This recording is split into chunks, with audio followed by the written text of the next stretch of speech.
अस्सलाम वालेकुम दोस्तों, एनएमडी कैट बिगर सोर्स में मैं आपको खुशामदीद कहती हूँ। अगर आपको इस वीडियो की कोई भी चीज़ समझ आए तो प्लीज़ इस वीडियो को लाइक करें, अपने फ्रेंड्स फेलोज़ और उन स्टूडेंट्स के साथ इसको शेयर करें जो कोचिंग को अफोर्ड नहीं कर सकते। इसके साथ ही अगर आप हमारे चैनल पर नए हैं तो प्लीज़ हमारे चैनल को सब्सक्राइब कर दें, साथ ही बेल आइकन के बटन को प्रेस कर दें ताकि आपको हर नई आने वाली वीडियो का नोटिफिकेशन सबसे पहले मिले। आज जो टॉपिक आपसे मैं डिस्कस करने जा रही हूँ उसका नाम है प्रोटीन्स। प्रोटीन्स के बारे में हम पढ़ेंगे कि स्ट्रक्चरल कंपोनेंट है सेल के। प्रोटीन्स में कार्बन, हाइड्रोजन, ऑक्सीजन और नाइट्रोजन भी मौजूद होता है। आपने कार्बोहाइड्रेट्स और लिपिड्स में देखा कि हमने कार्बोहाइड्रेट्स और लिपिड्स में पढ़ा कि वहाँ पे कार्बन, हाइड्रोजन और ऑक्सीजन मौजूद होता है, लेकिन हम प्रोटीन्स में पढ़ रहे हैं कि प्रोटीन्स में कार्बन, हाइड्रोजन, ऑक्सीजन के अलावा नाइट्रोजन भी मौजूद होता है, जबकि कुछ प्रोटीन्स के पास फॉस्फोरस और सल्फर भी मौजूद होता है। कुछ प्रोटीन के पास आयरन मौजूद है, यहाँ पे आई एंड मैग्नीशियम भी मौजूद होता है। तो गोया हम कह सकते हैं कि प्रोटीन्स के पास कार्बन, हाइड्रोजन, ऑक्सीजन के अलावा नंबर ऑफ और अदर एलिमेंट्स भी मौजूद हो सकते हैं। स्ट्रक्चर ऑफ द प्रोटीन्स के बारे में लिखा कि प्रोटीन्स को कैसे डिफाइन किया जा सकता है। पॉलीमर्स ऑफ अमाइनो एसिड और पॉलीपेप्टाइड चेन। अमाइनो एसिड की पॉलीमर्स या पॉलीपेप्टाइड चेन के जरिए से हम प्रोटीन्स को डिस्कस कर सकते हैं। प्रोटीन के पास सिंगल पॉलीपेप्टाइड चेन भी हो सकती है और एक से ज़्यादा पॉलीपेप्टाइड चेन भी हो सकती है। अमाइनो एसिड्स के बारे में पढ़ते हैं। अमाइनो एसिड्स जो होते हैं वो बिल्डिंग ब्लॉक्स होते हैं प्रोटीन्स के। अमाइनो एसिड्स हमारे पास जो होते हैं बहुत सारे अमाइनो एसिड्स वैसे होते हैं, लेकिन एक प्रोटीन में जो होते हैं वो कम से कम 20 अमाइनो एसिड्स मौजूद होते हैं। अमाइनो एसिड्स जो होते हैं वो बिल्डिंग ब्लॉक्स है प्रोटीन्स के। अमाइनो एसिड को एक कॉमन प्लेन पे बिल्ड किया जाता है। आप यहाँ पे डायग्राम में देख सकते हैं। हर अमाइनो एसिड के पास, ये अमाइनो एसिड का एक जनरल सा स्ट्रक्चर है। यहाँ पे हमारे पास मिड में जो कार्बन मौजूद है इसको अल्फा कार्बन कहते हैं। आर हमारे पास मौजूद है। आर जो था वो वेरी कर सकता है। यहाँ पे अल्काइल ग्रुप हो सकता है, हाइड्रोजन एटम हो सकता है, CH3 कुछ भी हो सकता है। देन हाइड्रोजन एटम मौजूद है हमारे पास। एक अमाइनो ग्रुप मौजूद है जिसे हम NH2 कहते हैं। और हमारे पास जो है यहाँ पे C डबल बॉन्ड OH, यहाँ पे कार्बोक्सिलिक एसिड ग्रुप भी मौजूद है। अमाइनो एसिड लिखा कि each contains carbon atom, it is called the alpha carbon to this hydrogen atom is attached. यहाँ पे आप देख सकते हैं कि हाइड्रोजन एटम अटैच्ड है, फिर इसके साथ अमाइनो ग्रुप अटैच्ड हमारे पास और कार्बोक्सिलिक एसिड ग्रुप अटैच्ड है। आर ग्रुप के बारे में लिखा हुआ है कि डिफरेंट स्ट्रक्चर होता है इनकी डिफरेंट अमाइनो एसिड्स में। जाहिर सी बात है अगर हमें यहाँ पे आर की जगह पे CH3 लगा देती हूँ, कभी आर की जगह मैं हाइड्रोजन एटम भी लगा सकती हूँ। इसको हम आगे फर्दर देखेंगे। डाइपेप्टाइड्स और पॉलीपेप्टाइड्स के बारे में लिखा हुआ है कि डाइपेप्टाइड्स और पॉलीपेप्टाइड्स कैसे बनते हैं जब अमाइनो एसिड कंडेंस हो जाते हैं राइबोसोम पे। अगर राइबोसोम पे अमाइनो एसिड कंडेंस हो जाते हैं तो हमारे पास क्या बनता है, डाइपेप्टाइड्स या पॉलीपेप्टाइड्स बनते हैं। डाइपेप्टाइड्स और पॉलीपेप्टाइड्स के बनने के लिए इंस्ट्रक्शंस कहाँ से आती है, मैसेंजर RNA। और मैसेंजर RNA कहाँ से इंस्ट्रक्शन लेता है, DNA। यानी DNA जो होता है वो मैसेंजर RNA को इंस्ट्रक्शन देता है और मैसेंजर RNA क्या करता है, राइबोसोम पे अमाइनो एसिड को कंडेंस करके डाइपेप्टाइड या पॉलीपेप्टाइड बना सकता है। इस पूरे प्रोसेस को हम ट्रांसलेशन कहते हैं, यानी प्रोटीन साइंथेसिस है हमारे पास। ओवरऑल प्रोटीन साइंथेसिस को हम ट्रांसलेशन भी कह सकते हैं। कहा जा रहा है कि इस प्रोसेस के दरमियान जब एक अमाइनो एसिड दूसरे अमाइनो एसिड के साथ रिएक्ट करता है तो यहाँ पे आप देख सकते हैं एक हमारे पास एक अमाइनो एसिड ग्लाइसिन मौजूद है और एक हमारे पास अमाइनो एसिड एलानिन मौजूद है। ग्लाइसिन का जो कार्बोक्सिलिक एसिड ग्रुप है इसमें से मैंने OH लिया है और एलानिन का जो मेरे पास अमाइनो ग्रुप है वहाँ से मैंने H लिया है।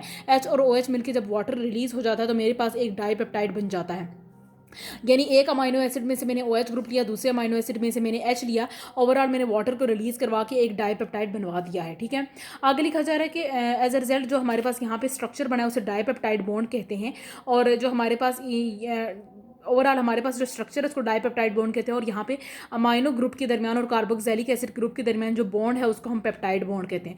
जो अमाइनो और कार्बोक्सिलिक एसिड ग्रुप के दरमियान बॉन्ड बना है उसे हम पेप्टाइड बॉन्ड कहेंगे और जो ओवरऑल हमारे पास स्ट्रक्चर बना है उसे हम डाइपेप्टाइड कहेंगे।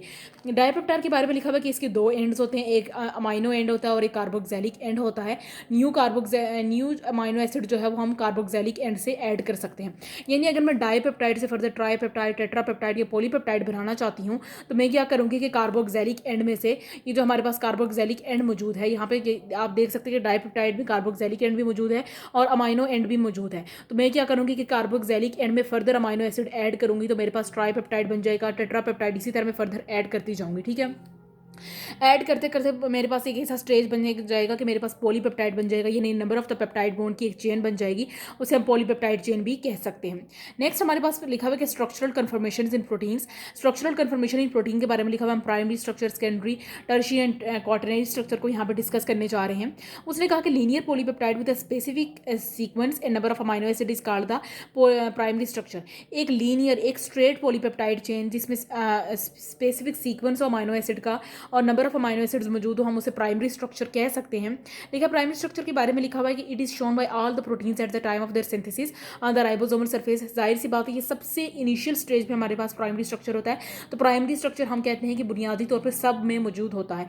सेकेंडरी स्ट्रक्चर, टर्शियरी स्ट्रक्चर या क्वाटरनरी स्ट्रक्चर किसी में मौजूद नहीं हो सकता, लेकिन क्योंकि प्राइमरी स्ट्रक्चर जो होता है वो एक इनिशियल स्टेज होती है तो वो सब के सब प्रोटीन्स में मौजूद होता है at the time of protein synthesis. ठीक है, जब एक दफ़ा प्रोटीन बन जाता है तो वो अपने प्राइमरी स्ट्रक्चर में नहीं रहता बल्कि अपने स्ट्रक्चर को चेंज करता रहता है। अगर हेलिकल और हेलिक्स शेप एक स्ट्रक्चर जो हमारे पास बनता है जो हाइड्रोजन बॉन्डिंग के ज़रिए से बनता है उसको हम सेकेंडरी स्ट्रक्चर कहते हैं। यानी प्राइमरी स्ट्रक्चर जब प्रोटीन का बन जाना, प्रोटीन के बन जाने के बाद प्राइमरी स्ट्रक्चर कभी भी अपनी असल हालत में नहीं रहता बल्कि वो अपने स्ट्रक्चरल कन्फर्मेशन करता रहता है, अपनी शेप को, अपने स्ट्रक्चर को चेंज करता रहता है। हमारे पास सेकेंडरी स्ट्रक्चर को डिस्कस किया जा रहा है कि हेलिकल या अल्फा हेलिक्स हमारे पास स्ट्रक्चर है, pleated sheet which are established by hydrogen bonding. ऐसा स्ट्रक्चर जो हाइड्रोजन बॉन्डिंग के जरिए से बनता है, ये हमारे पास जो स्ट्रक्चर बन रहा है अपोजिट चार्ज बीइंग ग्रुप्स के दरमियान, इसे हम सेकेंडरी स्ट्रक्चर कहते हैं। कहा जा रहा है कि सम प्रोटीन्स में लीनियर पॉलीपेप्टाइड जो होता है वो अल्फा हेलिक्स में चेंज होता है और alpha helix then ionic bond और डाइसल्फाइड ब्रिजेस के जरिए से ग्लोबुलर शेप स्ट्रक्चर में चेंज हो जाता है जिसे हम टर्शियरी स्ट्रक्चर भी कह सकते हैं।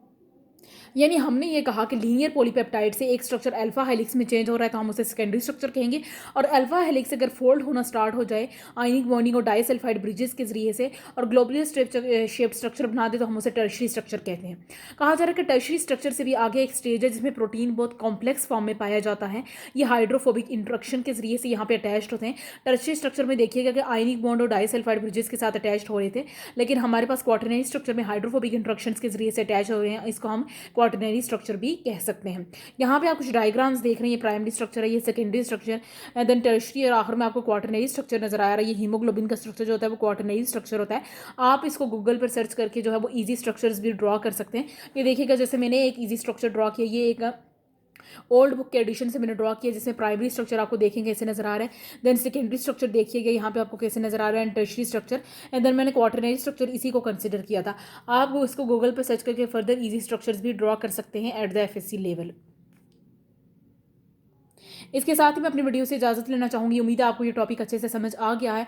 फिर भी अगर आपको कोई चीज़ समझ नहीं आती तो आप उसे कमेंट सेक्शन में पूछ सकते हैं। अगली वीडियो तक मुझे इजाज़त दीजिएगा। अल्लाह हाफिज़।